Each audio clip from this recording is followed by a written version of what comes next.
With League being one of the longest standing and largest esports in the world, it shouldn't come as a surprise that this massive game has had its fair share of historically iconic moments, with the first on this list coming in the most high-stakes match that a professional player could imagine, as in the deciding game of Worlds Finals in 2022, Aatrox finally looked as if they had their miracle run on lock with most of T1 eliminated and the Baron in their sights. However, there was one major problem. You see, T1's ADC Gumayusi had already been Aatrox jungler P06's worst nightmare, as his Varus had managed to snipe away not one but two objectives already from him in the series, with each being more important than the last and both serving as key roles in contributing to T1's championship dreams staying alive. And by opting into a bold play TPing into the mid lane, Gumayusi had one chance to swing the final game of the World Championship into his team's control, and though it was a risk and a near literal shot in the dark, his Varus had done it before, and thankfully for T1 fans, when it matters most, you can count on Gumayusi to deliver. Aatrox circled T1 like sharks, herding them in. T1 didn't find a response. Guma, can he steal it? Guma will have to fire right home. What the fuck? Gumayusi steals Baron to save this game. Now, while Keegan's Aatrox would serve as a crucial player in ultimately stopping T1's last-ditch effort to claim the Summoner's Cup, when it comes to remarkable Aatrox plays during Worlds, there's no better example of the Dark Blade's dominance than the Shy's impressive performance during 2018's Worlds semifinals. Coming off the back of a dominant Jace game which rendered G2 Wonder's Aatrox near useless, the Shy looked to prove how strong this recently reworked champion truly was by locking it in during the third and potentially final game of the series, hoping alongside the rest of IG to sweep the EULCS third seed out of their impressive tournament run. But though they had struggled in the first two games, G2 managed to secure themselves a slight early lead, taking the Shy down twice in the process thanks to a pair of tower dives. However, after securing a couple more kills in a seemingly won fight, it seemed that the European representatives had lost track of IG's top laner, as with a great flank angle, the Shy managed to turn his team's seemingly lost fight on its head, putting himself back into relevancy in the process. And though he had already helped his team in refining their footing during this crucial match, just 2 minutes later after IG had picked up their second Infernal Dragon, while the LPL finalists seemed to be content with their claiming of the objective, the top lane legend wanted even more, as with immaculate precision, not only would the team secure a Drake, but led by the Shy, they would also secure the series. Wonder trying to make something happen, but G2 looked like they just want to disengage this one now. They already got the pick onto the enemy jungler. Oh! So many people! That's the Aatrox damage, and the Shy makes it happen.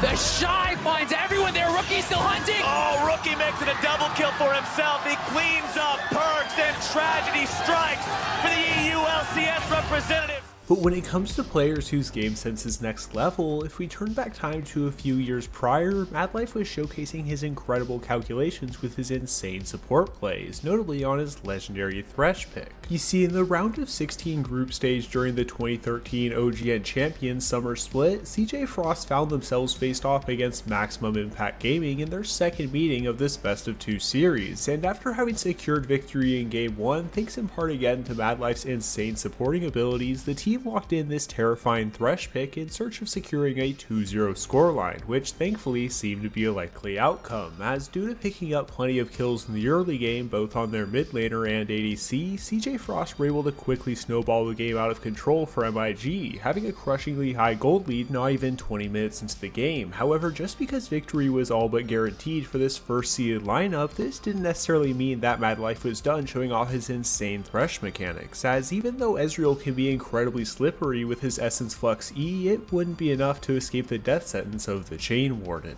4 turrets to 0. It seems rather inconceivable that Blitz is going to be able to have a chance to come back. Wansuck again getting caught a bit. How does he hit every single one? How is that possible? You know, I feel like after MadLife retires from League of Legends, he's just going to become like a pro fisherman or something. No. He's going to just cast in and catch like whatever he wants. He's like, this time I want a 6-foot muskie. No. He's what? He's going to rapture straight to heaven.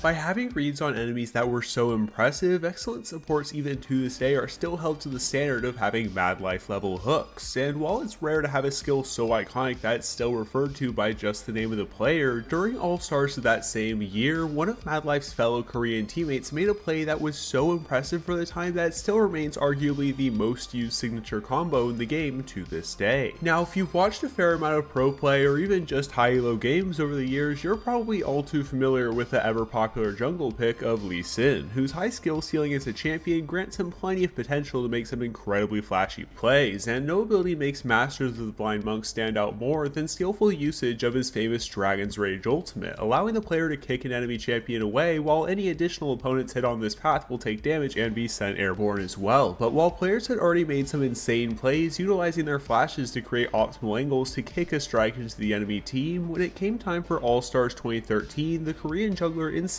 brought forth the next evolution of this ultimate, as instead of burning his flash like most players would, the KT Bullets representative instead opted to make use of the champion's uncommon ability to dash towards, pushing the champion's skill ceiling higher and creating the now commonplace combo of the inSec in the process. And the start of this fight was just so key when inSec comes in behind Yellowfeet, Q's in, wards back, kicks in. That is so hard to execute.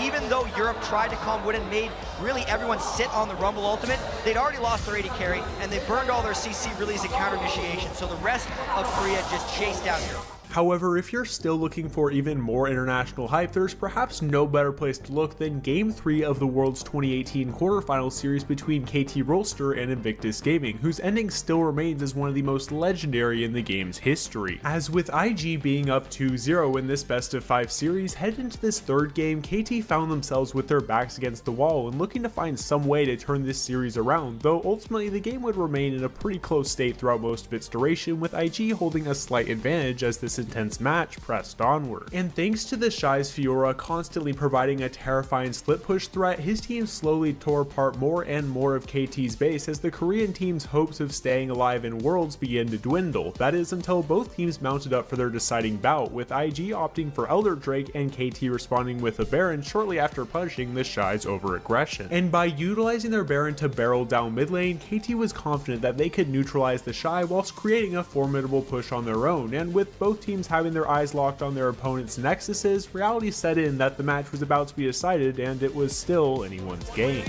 It's KT going for the base. It's going to be a base race. Nexus turret number 1, taking down to half HP. KT looking to end it right here, right now. Ning taken down to half. It's Shy versus Smeb at the base at the same time. Bottom's going to be taken very low. Yukao barely going to be kept alive. Score taken down to one corner.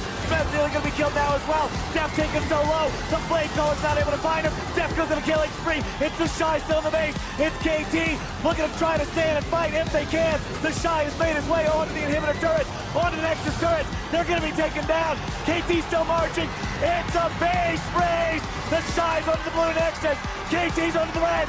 Who's going to win? The Shy will not. And KT takes it to game 4. And rewinding to earlier that year, in the 2018 EULCS, fans were introduced to the then up-and-coming mid-lane star Caps, who not only dominated the region with his insane mid-lane capabilities, but he did so all whilst playing some of the most random picks. And though the nickname Baby Faker would pull out the especially unexpected Kayn mid lane in their regular season match against Misfits, when Fnatic once again clashed against the team in the summer semifinals, Caps noticed the tankiness and generally low range of the enemy team and came up with his now classically unconventional response. Oh my Jesus, Dylan. Oh my Jesus. Dylan, we have to go main. No, we have to go Corki. No, Olaf Galio, Elsa, we're going main by the way. Are you serious? Is Trundle main? Shouldn't we just go Corki? But are you serious? Is it gonna win us the game? Of course. I'm saying, I trust you, Caps. If you want to go main, just go main. Just log in main. Now, while this pick worked well on paper, to the surprise of many, it actually worked pretty well in game, racking up kills and leading to some of the highest level voice comms we've ever heard professional play. I think we might win. I'm here. We win. Oh, I'm smart, man. Holy Caps, I saw that. That was really sick.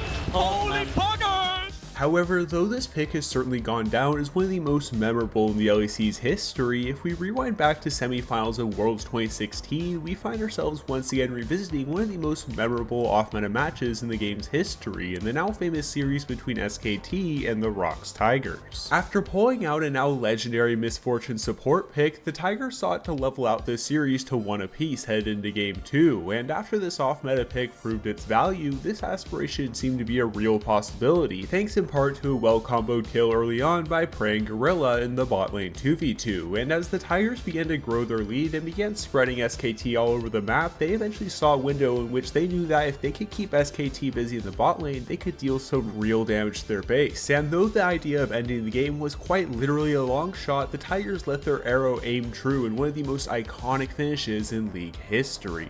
They're getting close. Gorilla putting down 5 damage auto attacks, doing what he can to keep mid lane alive because top and Hib has been killed, and they even got the pick off on Bang. ROX doesn't actually have to stop pushing right now. They can delay the recalls. The arrows. Look at the arrow. Get teleport.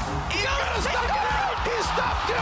With Basic and push. It's now on Wolf. It's a teleport coming in for Smeb and Girl. How much more can be done? They want to win right now. The tank. Wolf running out of health. He's gonna die off. Onto the turrets they go, but the minions are gone, and it's too much. SKT are here to defend. This is a difficult 3v2. Pushing down Duke, down below 1,000. Ult's back on towards Prey. Push back yet again, but Smeb's running low. But they get it. It's the Nexus. They're trying to burn it down. Is this not going to be enough? It's not.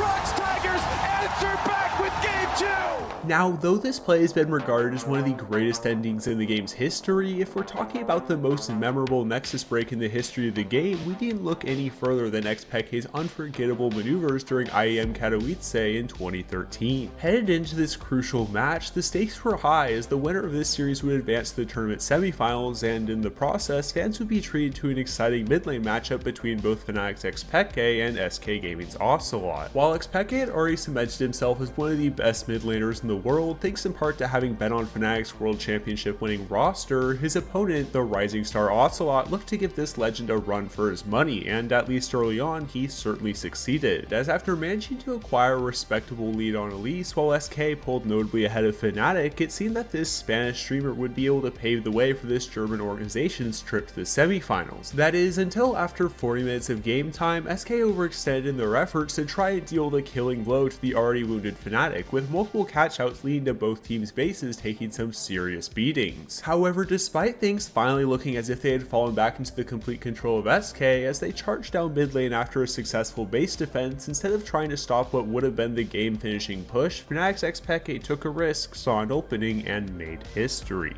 You can see there's coming in there. Peke is definitely up towards the Nexus. Kevin is going to be able to get up towards him. He's trying to do it, but meanwhile they're in the base. Yellowstar's trying to defend them in the base. Peke is trying to take the Nexus down. Is anyone going to be able to deal with this one? Catches him with another axe. He's very low on the axe right now. They're pushing on the Nexus. Peke's back to back. I do not believe it.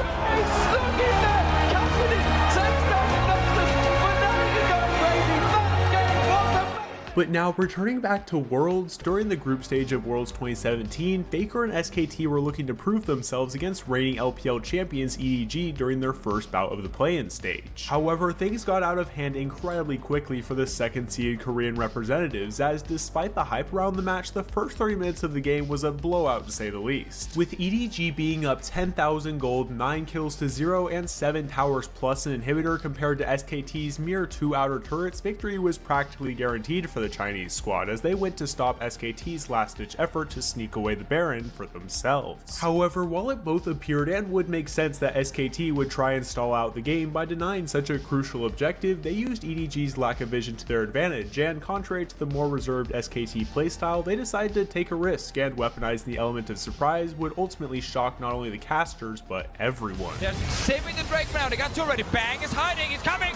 Bang looking to come in. Here comes your initiation. They're right through. Backdoor Shockwave will find them all, and SKT with a hell of a response will take down 4. With Wolf's knockup, Hoonie's silence, and of course Faker's Shockwave, SKT took this perfect storm of a team fight and somehow managed to mount one of the largest comebacks in League Pro Play history. But unsurprisingly, this still wasn't even the most iconic play in either SKT or Faker's history in the game, as over in Korea in 2013, fans witnessed the birth of the greatest, most defining moment ever in League's competitive scene. I'm like, even though I only have a mat on the floor, I think he's in the bed. Oh, Baker maybe in trouble here. Deathmark tries to clean it up for Ryu. Oh, look at the cleanse, look at the moves. Baker, what was that? Baker with a huge play, the QSS. I can't believe I just saw he that. actually won that duel. I can't believe that SK happened. Telecom I'm just charges into the KT Bullets base. Now, even though this play is without a doubt in the conversation for being the most well-known in all of esports, something that seems to be lost on a lot of people is that beyond the insane mechanics of Faker Zed, the context behind this outplay is so incredibly important as to why these skills were just so impressive. You see, SKT found themselves in a best of 5 matchup facing against the KT Bullets for the OGN 2013 Summer Finals, and despite having opened the series with back-to-back losses, this up-and-coming team had managed to pull back even into the series with a 2-2 scoreline headed into Game 5, and though it's no longer allowed professional play, back then during Game 5 of Best of 5 series, both teams were allowed to select the same champions, leading to both Faker and Ryu locking in Zed. However, this wasn't the only mirror matchup that led to this play being possible. As you may have noticed, both sides locked in Shen, but despite having both their Stand United ultimates up, neither inSec nor Impact decided to interfere with the fight, which, regardless of this being a good decision on their behalf or not, ultimately led to the most iconic moment in League's professional history. But if you're looking to relive some more hype moments of League's past and enjoyed this video, you should check out our coverage of 5 times that League's pros shattered the skill ceiling. Thanks for watching, take care.